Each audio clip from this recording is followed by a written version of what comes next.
रहीम अस्सलाम वालेकुम दोस्तों, उम्मीद आहे तव्हां ख़ुशि हूंदा, पंहिंजे हिफ़्ज़ अमान में हूंदा। पाण ई ईंदुमि होत कुझु आऊं बि अघ भरी थियां। पाण ई ईंदुमि होत कुझु आऊं बि अघ भरी थियां। मतां चवे बलोच त हिन कमी हीणी मां की न थियो। इहो शाह साहब जो अब्दुल लतीफ़ जो बैत हुयो, उहो मैसेज हुयो। ऐं दोस्तों, तव्हांखे ॿुधाईंदा हलूं त असांजी मारूफ़ शख़्सियत डॉक्टर ग़ुलाम अब्बास पप्पू ख़ान चाचड़ घोटकी PS 21 घोटकी सां विड़नि था इलेक्शन किताब जे निशान तां।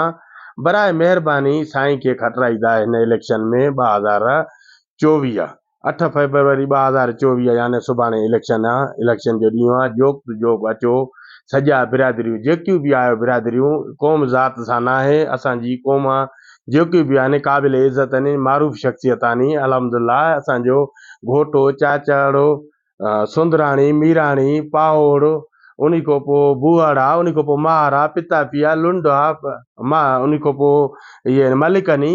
असांजी जेकी बि क़ौम आहे सावंद आहे, सुंदराणी आहे, वासो आहे, सजनी खे मोतबाना अर्ज़ आहे त बराए महिरबानी साईं खे वोट ॾेई कामयाबु कंदा। तव्हां पाण ॾिसो त OGDC घोटकी असांखे 5 किलोमीटर ते गैस ॾियण वारी, उहो हिन महिल ताईं असांजे 5 किलोमीटरनि जी माना जॻह ते 3 किलोमीटरनि ते बि कोन्हे को गैस असांजो हिन महिल ताईं बि। असांजा ॿाराड़ी में, असां सऊदी अरब रहूं था, ॿाराड़ी में बि साॻियो ई उहे छेणा माण्हू इस्तेमालु करनि था पिया।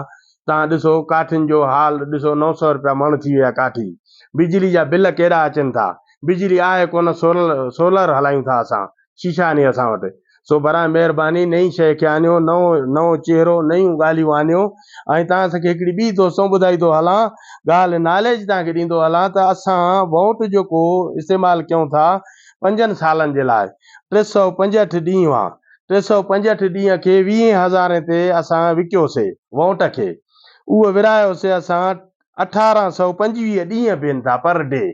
असां विरायोसीं त 10 रुपया 95 पैसो दोस्तों तव्हांखे ॾींहुं पए थो। 50 रुपया 40 रुपया को बि चांहि जो लॻो पियो आहे। तव्हां बराए महिरबानी पंहिंजे ज़मीर खे मुतमिन कयो ऐं ज़मीर जो सौदो घटि कयो।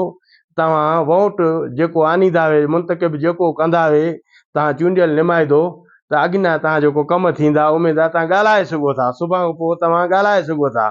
वॾनि माण्हुनि सां तव्हां केरु ॻाल्हाईंदो मुंहिंजा भाउ।